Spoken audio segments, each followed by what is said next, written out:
একটা ছেলে ছিল। ওর বয়স প্রায় 12-13 বছর হবে। স্কুল থেকে বাড়ি ফিরল, ক্লান্ত, ক্ষুধার্ত। মা রান্নাঘরে ছিলেন, এক গ্লাস পানি চাইলেন। মা সেদিন ভালো ছিলেন না, অতিরিক্ত কাজ করতেন, ক্লান্ত। মুহূর্তের মধ্যে মুখ থেকে একটা কথা বেরিয়ে এলো, তুমি জন্মগতভাবে হেরে যাওয়া মানুষ, তুমি নিজে এক গ্লাস পানিও খেতে পারো না। বাচ্চাটা কিছুই বলল না, চুপচাপ নিজের ঘরে চলে গেল। সেদিনের পর থেকে বাচ্চাটা আর কখনো তার মায়ের কাছে পানি চাইল না, কখনো কিছু চাইল না। ধীরে ধীরে বাচ্চাটা খুব শান্ত হয়ে গেল, ভেতরে ঢুকে গেল। আর মা এখনও জানেন না যে সেই একটা বাক্য তার সন্তানের আত্মার উপর কী প্রভাব ফেলেছিল। অপেক্ষা করো, এই গল্পটা এখনও শেষ হয়নি। আসল গল্প এখনই শুরু। কারণ আজ আমি তোমাকে যা বলতে যাচ্ছি তা কোনো মনোবিজ্ঞানীর তত্ত্ব নয়। এটি এমন একটা সত্য যা আত্মারা শতাব্দী ধরে জানে, কিন্তু আমরা মানুষ ভুলে গেছি। পরমহংস যোগানন্দ যখন এই বিষয়ে কথা বলছিলেন, তখন তিনি এমন কিছু বলেছিলেন যা আত্মাকে কাঁপিয়ে তোলে। তিনি বলেন, বাবা মা এবং সন্তানের সম্পর্ক কেবল রক্তের বন্ধন নয়, এটি একটি আধ্যাত্মিক চুক্তি, এমন একটি বন্ধন যা এই জীবনের আগেও আবদ্ধ ছিল এবং এই জীবনের পরেও থাকবে। এবং যখন এই বন্ধনটি ভেঙে যায়, তখন কেবল সন্তানের জীবনই ভেঙে যায় না, বাবা মায়ের আত্মাও সেই যন্ত্রণা সহ্য করে, তারা জানুক বা না জানুক। আজ আমি তোমাদের সাথে খুব গভীর কিছু সম্পর্কে কথা বলতে চাই, এমন কিছু যা তোমরা আগে এই দৃষ্টিকোণ থেকে বিবেচনা করনি, সঙ্গীত। এবং আমি চাই তোমরা এটি সম্পূর্ণরূপে শোনো, কারণ এটা শুধু বাচ্চাদের জন্য নয়, এটা সেই সব বাবা মাদের জন্য যারা হয়তো জেনে শুনে বা অজান্তে এমন কিছু করেছেন যা তাদের করা উচিত ছিল না, এবং সেই সব বাচ্চাদের জন্য যারা এখনও তাদের মনের গভীরে লুকিয়ে থাকা সেই শব্দ নিয়ে বেঁচে থাকে। কিন্তু অপেক্ষা করো বন্ধুরা, আমি তোমাদের জন্য এই ভিডিওটি তৈরি করার জন্য অনেক চেষ্টা করেছি। বিনিময়ে ভিডিওটি লাইক করো বন্ধুরা, ভিডিওটি লাইক করো এবং চ্যানেলটি সাবস্ক্রাইব করো, এবং মন্তব্যে ধন্যবাদ মহাবিশ্ব লিখো, যাতে মহাবিশ্ব তোমাদের ইচ্ছা শুনতে পারে এবং দ্রুত তা পূরণ করতে পারে। ভিডিওটি চালিয়ে যাওয়া যাক। প্রথমে আমাদের বুঝতে হবে আত্মা কি, কারণ যতক্ষণ না আমরা আত্মাকে বুঝতে পারি, ততক্ষণ আমরা বুঝতে পারি না কেন শব্দ এত বিপজ্জনক। পরমহংস যোগানন্দ বলতেন যে প্রতিটি মানুষের ভেতরে একটি চেতনা, একটি জীবন্ত শক্তি থাকে, যাকে আমরা আত্মা বলি। এই আত্মা শরীর নয়, এই আত্মা মন নয়, এই আত্মা তার বাইরে। কিন্তু যখন একজন ব্যক্তি এই পৃথিবীতে জন্মগ্রহণ করে, তখন তার আত্মা খুব সূক্ষ্ম, খুব ভঙ্গুর অবস্থায় থাকে। বিশেষ করে শৈশবে একজন ব্যক্তির আত্মা একটি খোলা বইয়ের মতো, এতে যা লেখা থাকে তা গভীর আবে প্রবেশ করে। বড় হওয়ার সাথে সাথে বইয়ের কিছু পৃষ্ঠা উল্টে যায়, কিন্তু আগে যা লেখা ছিল তা অদৃশ্য হয়ে যায় না। এখন কল্পনা করুন, যখন একজন মা বা বাবা তাদের সন্তানকে বলেন, তুমি দুর্ভাগ্যবশত জন্মেছ, তখন এই শব্দগুলি কেবল বাতাসে মিলিয়ে যায় না, এই শব্দগুলি শিশুর আত্মায় প্রবেশ করে এবং সেখানে একটি ছাপ রেখে যায়। যোগানন্দ বিশ্বাস করতেন যে শব্দের শক্তি আছে, এবং একজন পিতামাতার শব্দের শক্তি সবচেয়ে বেশি, কারণ একজন পিতামাতা এবং সন্তানের আত্মা গভীর স্তরে সংযুক্ত থাকে। যখন একজন মা কথা বলেন, তখন একটি শিশু কেবল কান দিয়ে শোনে না, তারা তাদের পুরো আত্মা দিয়ে শোনে, এবং এটাই সবচেয়ে বিপজ্জনক বিষয়। এবার একবার ভাবুন তো, আপনি কি কখনো এমন কাউকে দেখেছেন যে খুব পরিশ্রম করে, খুব চেষ্টা করে, কিন্তু কোনোভাবেই উন্নতি করতে পারে না? প্রতিবার কিছু না কিছু ঘটে, প্রতিবার মনে হয় যেন ভাগ্য তাদের পাশে নেই, প্রতিবার একটি অদৃশ্য বাধা দেখা দেয়।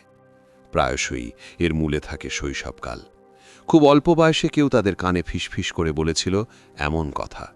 যখন একটি শিশুকে বারবার বলা হয়, তুমি একটা অলস, ধীরে ধীরে সেই শিশু নিজেই মেনে নেয় যে হ্যাঁ, আমি একটা অলস। বারবার বলা হয়, তুমি অকেজো, তখন তাদের ভেতরে একটা কণ্ঠস্বর তৈরি হয়, যা প্রতিটি কাজ শুরু করার আগে বলে, তুমি এটা করতে পারো না। সেই কণ্ঠস্বর এত গভীরে প্রথিত হয়ে ওঠে যে তারা যখন বড় হয়, তখন তারা বুঝতেও পারে না যে এটি কোথা থেকে আসছে। যোগানন্দ এটি সুন্দরভাবে ব্যাখ্যা করেছেন।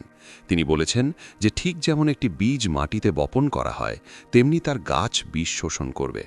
যদি মাটি বিষাক্ত হয়, তাহলে গাছের শিকড় বিষ শোষণ করবে, এবং সূর্যের আলো এবং জল দিয়ে সেই বিষ সম্পূর্ণরূপে অপসারণ করা যাবে না। শিশু হলো বীজ, এবং পিতামাতার কথা হলো মাটি। এখন প্রশ্ন উঠছে, বাবা মা কি ইচ্ছাকৃতভাবে এটা করেন? তারা কি চান তাদের সন্তান ভেঙে যাক? না, 90% ক্ষেত্রে একেবারেই না। বেশিরভাগ বাবা মা এটা বলেন কারণ তারা নিজেরাই এটা শুনেছেন। এটা তাদের বাবা মা তাদের যা বলেছেন, এটা তাদের বাবা মায়ের বাবা মা তাদের বলেছিলেন। এই যন্ত্রণা এক প্রজন্ম থেকে অন্য প্রজন্মে চলে আসে, এমন একটি ক্ষত যা প্রতিবার নতুন রূপে উঠে আসে, কখনো ক্লান্তিতে, কখনো রাগে, কখনো হতাশায়, কখনো অস্থিরতার মুহূর্তে। আর সেই মুহূর্তের উচ্চারিত কথাগুলো পুরো জীবন বদলে দিতে পারে।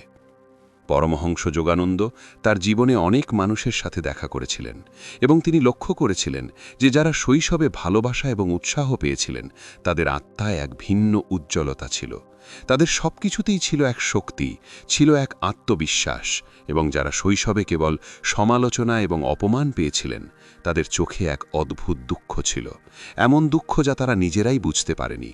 এই দুঃখ হল আত্মার দুঃখ।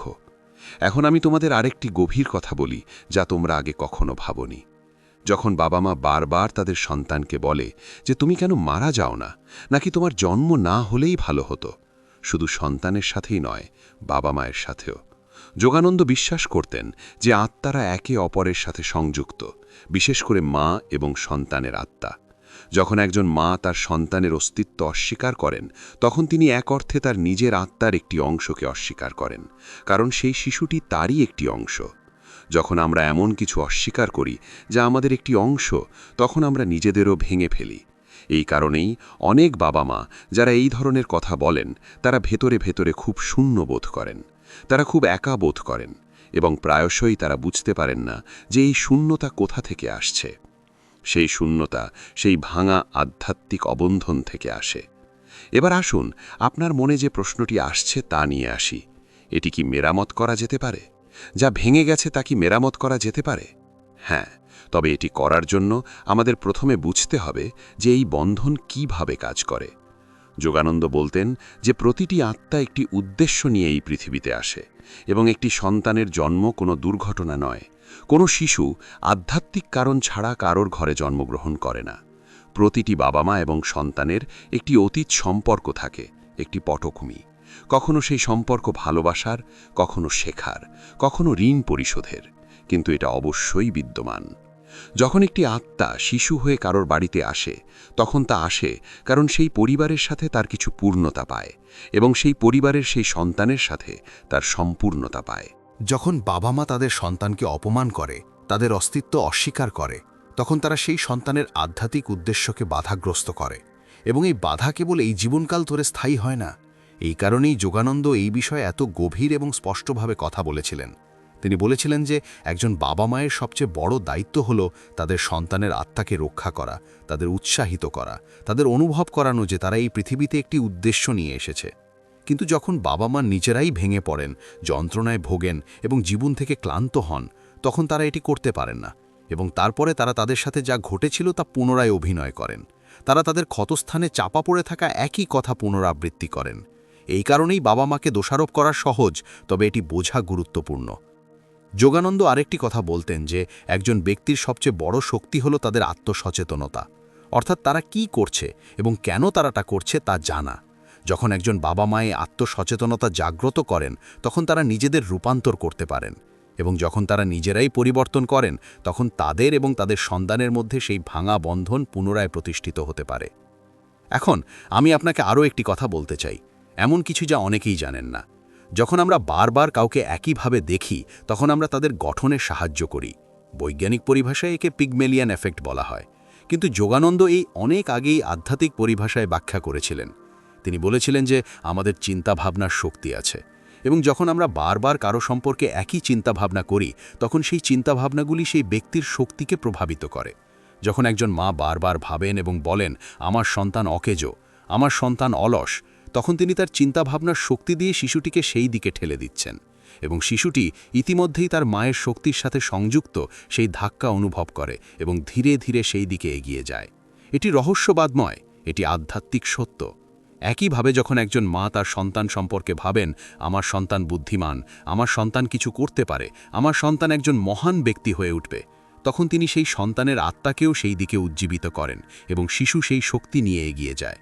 এই কারণেই বলা হয় যে একজন মায়ের আশীর্বাদ কাজ করে। এটি কেবল ধর্মের বিষয় নয়, এটি আধ্যাত্মিক বিজ্ঞান। মায়ের আশীর্বাদের যেমন শক্তি আছে, তেমনি মায়ের অভিশাপেরও। আর যখন একজন মা বলেন তুমি মরে যাও না কেন, এটা এক ধরনের অভিশাপ, সেটা রাগে, হতাশায় অথবা অর্থহীন হলেও উচ্চারিত হোক, কারণ আত্মার কোনো উদ্দেশ্য থাকে না, আত্মার শক্তি থাকে। এখন আমি আপনাকে একটি সত্য গল্প বলি। এই ঘটনাটি এমন একজন ব্যক্তির সম্পর্কে যিনি যোগানন্দের এক শিষ্যকে তার গল্প বলেছিলেন। আমি তার নাম উল্লেখ করব না, তবে তার গল্পটি আপনার চোখে জল আনতে পারে। তিনি একটি মধ্যবিত্ত পরিবারে জন্মগ্রহণ করেছিলেন। তার বাবা খুবই দয়ালু ছিলেন। তিনি চেয়েছিলেন তার ছেলে ডাক্তার বা সঙ্গীত শিক্ষক হোক, কিন্তু পড়াশোনায় বিশেষ ভালো ছিল না। তিনি গণিতে দুর্বল ছিলেন এবং বিজ্ঞানে গড়পড়তা ছিলেন। যখনই তার বাবা তাকে দেখতেন, তিনি তার ছেলের দুর্বলতা দেখতে পেতেন। প্রতিবার যখনই তার ছেলে পরীক্ষায় কম নম্বর পেত, তখনই তিনি একই কথা বলতেন, তোমার সঙ্গীত 10 লক্ষ পাপের চেয়ে ভালো। সেই ছেলে শৈশব থেকে কৈশোর পর্যন্ত এই কথাটি শুনেছিল। প্রতিবার যখনই সে নতুন কিছু করার চেষ্টা করত, তার বাবা তাকে অন্যদের সাথে তুলনা করতেন এবং তাকে ছোট করতেন। সেই ছেলে বড় হয়ে বিয়ে করেছিল এবং চাকরি পেয়েছিল, কিন্তু তার মাথায় সবসময় একটা কণ্ঠস্বর থাকত, আমি যথেষ্ট নই, আমি অন্যদের মতো ভালো নই। সে খুব কঠোর পরিশ্রম করত, কিন্তু যখনই উন্নতির সুযোগ আসত, সে কোনো না কোনো কারণে পিছিয়ে পড়ত। তার মনে হতো যে সে এর যোগ্য নয়। তার জীবনে একটি অদ্ভুত ধরন ছিল। যখনই ভালো কিছু ঘটতে থাকত, তখনই সে কিছু ভুল করত, যার ফলে সে সুযোগ হারাতে বাধ্য হতো। এটা তার দোষ ছিল না, এটি ছিল তার আত্মার গভীরে একটি কণ্ঠস্বরের প্রভাব, যা বলেছিল যে তুমি যথেষ্ট নও, এবং সেই কণ্ঠস্বর ছিল তার বাবার। যখন সেই লোকটি যোগানন্দের শিষ্যের কাছে এলো, তখন তার বয়স 50-এরও বেশি। তখনই সে বুঝতে পারল যে তার জীবনের অদৃশ্য বাধা হল সেই কথাগুলো যা সে তার শৈশবে শুনেছিল। সেদিন সে অঝরে কেঁদে বলল, আমার বাবা হয়তো ভেবেছিলেন তিনি আমাকে আরও ভালো করে তুলছেন, কিন্তু আমি যে বিশ্বাস নিয়ে জন্মেছিলাম তা তিনি ভেঙে দিয়েছেন। এটা ছিল একটি আত্মার যন্ত্রণা। যোগানন্দ বলতেন যে প্রতিটি শিশু এই পৃথিবীতে পূর্ণ জন্মগ্রহণ করে, সব কিছুরই তাদের মধ্যে ইতিমধ্যেই রয়েছে। একজন পিতামাতার কাজ তাদের তৈরি করা নয়, একজন পিতামাতার কাজ হল তাদের প্রস্ফুটিত হতে দেওয়া। একজন মালিয়ের কাজ ফুল তুলে বড় করা নয়, মালিয়ের কাজ হল মাটি প্রস্তুত করা, জল দেওয়া এবং সূর্যের আলো প্রবেশ করানো। ফুল বাকি কাজ করে, শিশুটি ফুল এবং বাবা মা হলেন মালি। কিন্তু যখন মালি ভীত, ভেঙে পড়ে এবং জীবন থেকে ক্লান্ত হয়ে পড়ে, তখন সে ভালোভাবে বাগান করতে পারে না। সে রাগে ফুলটি তুলে ফেলে, তার হতাশায় সে জল দিতে ভুলে যায়, তার যন্ত্রণায় সে ঘোষণা করে এই ফুলটি অকেজো, এবং ফুলটি ভেঙে যায়। কিন্তু অপেক্ষা করো বন্ধুরা, আমি তোমাদের জন্য এই ভিডিওটি তৈরি করার জন্য অনেক পরিশ্রম করেছি, তাই এর বিনিময়ে ভিডিওটি লাইক করো। বন্ধুরা, ভিডিওটি লাইক করো এবং চ্যানেলটি সাবস্ক্রাইব করো। এছাড়াও মন্তব্য বিভাগে ধন্যবাদ ইউনিভার্স লেখো, যাতে ইউনিভার্স তোমার ইচ্ছা শোনে এবং দ্রুত তা পূরণ করে। ভিডিওটি চালিয়ে যাওয়া যাক। এখন একটি খুব গুরুত্বপূর্ণ বিষয়। যদি তুমি একজন অভিভাবক হও এবং কখনো তোমার সন্তানকে এই ধরনের কথা বলে থাকো, তাহলে এই ভিডিও দেখার পর তোমার মনে অপরাধ বোধ জাগতে পারে। হয়তো তুমি ভাবছ, আমি কি করেছি? থামো। অপরাধ বোধকে জ্বালাতন করো না, কারণ অপরাধ বোধ কিছুই ঠিক করে না। অপরাধ বোধ আরেকটি সমস্যা। যোগানন্দ বলতেন যে যখন তুমি বুঝতে পারো যে তুমি ভুল করেছ, তখন অর্ধেক কাজ শেষ হয়ে যায়, কারণ সচেতনতা হলো প্রথম পদক্ষেপ। বাকিদের জন্য তোমাকে শুধু একটা কাজ করতে হবে, ক্ষমা চাইতে হবে। হ্যাঁ, তোমার সন্তানের কাছে ক্ষমা চাইতে হবে। সেই শিশুটি ছোট হোক বা বৃদ্ধ, তারা 10 বছর বয়সী হোক বা 40 বছর বয়সী, একদিন তাদের সাথে বসো, তাদের চোখের দিকে তাকিয়ে বলো, আমি যা বলেছি তা ভুল ছিল, আমি দুঃখিত। এটা একটা সহজ কাজ বলে মনে হচ্ছে, কিন্তু এর প্রভাব গভীর। কারণ যখন একজন মা ক্ষমা চান, তখন তিনি কেবল কথা বলেন না, তিনি আধ্যাত্মিক স্তরে যে আঘাত করেছেন তা তিনি স্বীকার করেন, এবং সেই গ্রহণযোগ্যতাই নিরাময়ের সূচনা। আর যদি তুমি শিশু হও, যদি তুমি তোমার বাবা মায়ের কাছ থেকে এই কথাগুলো শুনে থাকো, আমি তোমাতে কিছু বলতে চাই। যা ঘটেছে তা তোমার দোষ ছিল না। তোমার বাবা মা যা বলেছিলেন তা ছিল তাদের ব্যথা, তাদের ক্লান্তি, তাদের ভগ্নতা। তারা তোমাকে আঘাত করতে চায়নি, কিন্তু তারা এতটাই ভেঙে পড়েছিল যে তাদের কাছে আর কিছু দেবার ছিল না। এটা বোঝা ক্ষমা নয়, এটা কেবল সত্য দেখা।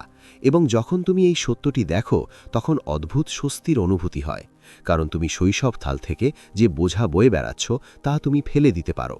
যোগানন্দ বলতেন যে ক্ষমা হল সর্বশ্রেষ্ঠ আধ্যাত্মিক শক্তি, এবং ক্ষমা চাওয়া দুর্বলতা নয়, ক্ষমা করা দুর্বলতা নয়, উভয়ই আত্মার সর্বশ্রেষ্ঠ শক্তির লক্ষণ। এবার আরেকটি দিক দেখা যাক। মাঝে মাঝে বাবা মা তাদের সন্তানদের অন্যদের সাথে তুলনা করেন। পাড়ার রোহান তোমার চেয়ে লক্ষ গুণ ভালো। দেখো সে তোমার খালার মেয়েকে কত ভালোভাবে পড়াশোনা করে। দেখো তোমার কাকার ছেলে কত চমৎকার কাজ করেছে।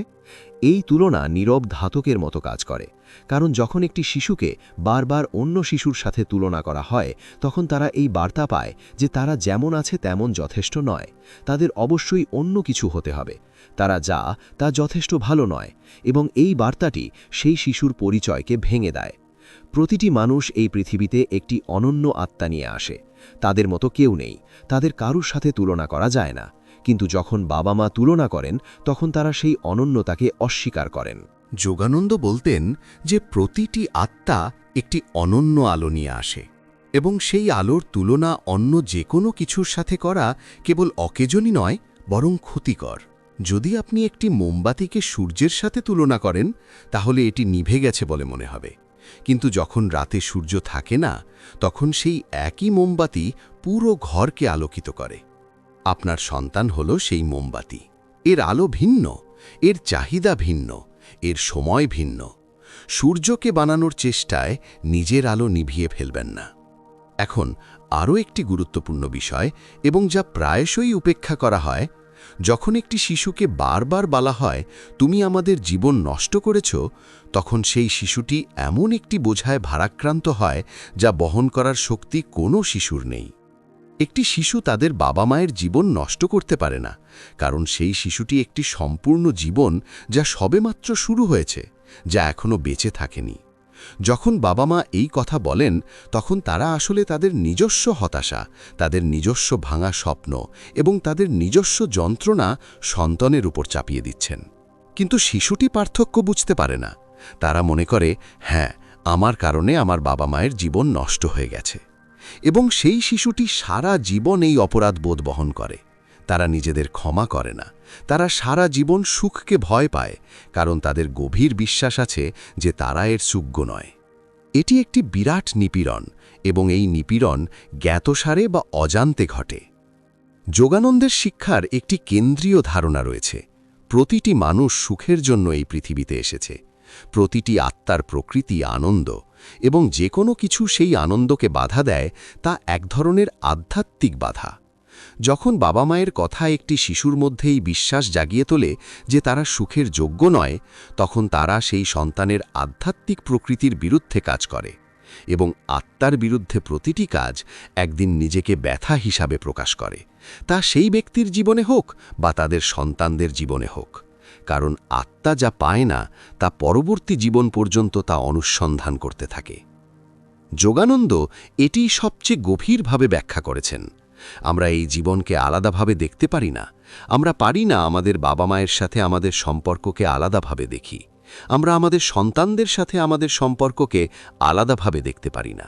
এটি একটি বৃহত্তর আধ্যাত্মিক যাত্রা, এবং প্রতিটি শব্দ, প্রতিটি কাজ, প্রতিটি চিন্তাভাবনা সেই যাত্রাকে এগিয়ে নিয়ে যায় অথবা বাধা দেয়। এখন আমি আপনাকে খুব ব্যবহারিক কিছু বলি। যদি আপনার ছোট বাচ্চা থাকে, তাহলে আজ থেকেই একটি কাজ শুরু করুন। প্রতি রাতে ঘুমাতে যাওয়ার আগে আপনার সন্তানের কপালে হাত রাখুন এবং মনে মনে বলুন, আমার সন্তান বিশেষ, আমার সন্তান নিরাপদ, আমার সন্তানের অসীম সম্ভাবনা রয়েছে। আপনার এই কথাগুলি বলার দরকার নেই, কেবল আপনার মনে মনে ভাবুন, কারণ একজন বাবা মায়ের শক্তি তাদের চিন্তা ভাবনায় থাকে, কথায় নয়। এবং যদি আপনার সন্তানরা বড় হয় এবং সম্ভবত আপনি তাদের সাথে এমন কিছু করেন যা আপনার করা উচিত ছিল না, তবে খুব বেশি দেরি হয়নি। আধ্যাত্মিক নিরাময়ের কোনো বয়স নেই। একদিন বসুন, তাদের সাথে কথা বলুন, তাদের বলুন, আমি জানি যে আমি ভুল করেছি এবং দয়া করে আমাকে ক্ষমা করুন। এটাই যথেষ্ট, কারণ ক্ষমা হলো একটি সেতু যা দুটি আত্মার মধ্যে ব্যবধান পূরণ করতে পারে। এবং যদি তুমি সেই শিশু যে ওই কথাগুলো শুনেছিলে, আমি তোমাকে বলতে চাই যে তোমার আত্মা এখনও সম্পূর্ণ। ওই কথাগুলো এটাকে ভাঙতে পারেনি, তারা এটাকে একটা স্তর দিয়ে ঢেকে দিয়েছে, ধুলোর একটা স্তর। কিন্তু তোমার আসল আলো এখনও সেই স্তরের নিচে বিদ্যমান। তোমাকে শুধু সেই স্তরটি সরিয়ে ফেলতে হবে, এবং এটি অপসারণের সবচেয়ে সহজ উপায় হল এটিকে মেনে নেওয়া। যা ঘটেছে তা মেনে নাও, ব্যথা অনুভব করো, এটিকে লুকিও না, এটিকে দমন করো না, কারণ আমরা যে ব্যথা অনুভব করি তা চলে যায়, এবং আমরা যে ব্যথা দমন করি তা আমাদের ভেতর থেকে খেয়ে ফেলে। যোগানন্দ বলতেন যে একজন সচেতন আত্মা মুক্ত এবং একজন মুক্ত আত্মা কারও কথার কাছে বন্দী নয়। আপনি মুক্ত হতে পারেন, আপনার যতই ব্রেক নেখা থাকুক না কেন। কথা বলা হয়েছে, কিন্তু এই হাসির জন্য তোমাকে তোমার আত্মার কাছে একটা প্রতিশ্রুতি দিতে হবে। প্রতিশ্রুতি দিতে হবে যে আমি ওই শব্দগুলিকে আমাকে সংজ্ঞায়িত করতে দেব না। আমি যা বলেছি তা নই, আমি যা আমার আত্মা জানে, এবং তোমার আত্মা জানে যে তুমি বিশেষ, তুমি সক্ষম, তুমি ভালোবাসার যোগ্য, সবসময় ছিলে, এখনও আছো। এখন অবশেষে পরমহংস যোগানন্দ তার শিক্ষায় বারবার একটা কথা বলেছেন, এই পৃথিবীর প্রতিটি সম্পর্ক একটি সুযোগ, শেখার সুযোগ, বেড়ে ওঠার সুযোগ, ভালোবাসা দেওয়া এবং গ্রহণ করার সুযোগ। একজন পিতামাতা এবং সন্তানের মধ্যে সম্পর্ক এই পৃথিবীর সবচেয়ে পবিত্র সম্পর্কগুলির মধ্যে একটি। সম্ভবত অন্য কোনো সম্পর্ক এই সম্পর্কটির মতো এত ভালোবাসা দিতে পারে না। কিন্তু যদি এই সম্পর্কের মধ্যে বিষ ঢোকানো হয় তাহলে এর প্রভাব সবচেয়ে গভীর। তাই এই সম্পর্কটিকে রক্ষা করো। তুমি যদি একজন পিতামাতা হও তাহলে মনে রেখো যে তোমার কথাগুলো একটি সন্তানের জীবন তৈরি করতে বা ভাঙতে পারে। তাই যখন তুমি রেগে যাও তখন থেমে যাও, একটা নিঃশ্বাস নাও এবং বিবেচনা করো যে আমি যা বলতে যাচ্ছি তা আমার সন্তানের আত্মার জন্য সঠিক কিনা। আর যদি তুমি শিশু হও তাহলে মনে রেখো যে তোমার বাবা মাও মানুষ। যখন তারা তোমাকে এই কথাগুলো বলেছিল তখন তারাও ভেঙে পড়েছিল, তারাও কষ্ট পেয়েছিল। তাদের ক্ষমা করা তোমার শক্তি, তাদের দুর্বলতা নয়। এবং তোমাদের দুজনের জন্যই বুঝতে হবে যে অতীত পরিবর্তন করা যাবে না, কিন্তু সামনে যা আছে তা অবশ্যই পরিবর্তন করা যেতে পারে। আজ থেকে, এই মুহূর্ত থেকে কেবল একটি সিদ্ধান্ত নিতে হবে, একটি সিদ্ধান্ত যা আমি এখানে এই যন্ত্রণার শৃঙ্খল ভেঙে দেব। এই ধারা আমার পরে চলতে থাকবে না। আমার সন্তান আমি যা পেয়েছি তা পাবে না। এই সিদ্ধান্ত একটি বিপ্লব, একটি আধ্যাত্মিক বিপ্লব, এবং এই বিপ্লব থেকে একটি নতুন প্রজন্মের জন্ম হয়। একটি প্রজন্ম যারা জানে যে তারা ভালোবাসার যোগ্য, যারা জানে যে তাদের অসীম সম্ভাবনা রয়েছে, তারা জানে যে তাদের আত্মা বিশেষ। এটিই ছিল যোগানন্দের বার্তা, এবং এটি এই ভিডিওর বার্তা।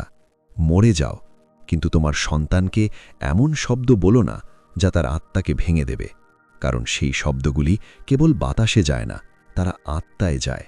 তারা নেমে আসে এবং সেই আত্মা তোমার নিজের আত্মারই একটি অংশ। যখন তুমি এটি ভাঙো তখন তুমি নিজেকে ভেঙে ফেলো, এবং যখন তুমি এটিকে ভালোবাসা দাও তখন সেই ভালোবাসা এই জীবনে অথবা পরের জীবনে তোমার কাছে ফিরে আসে। কারণ আত্মার স্মৃতি খুব গভীর এবং আত্মার ভালোবাসা কখনো শেষ হয় না। ওম ওম।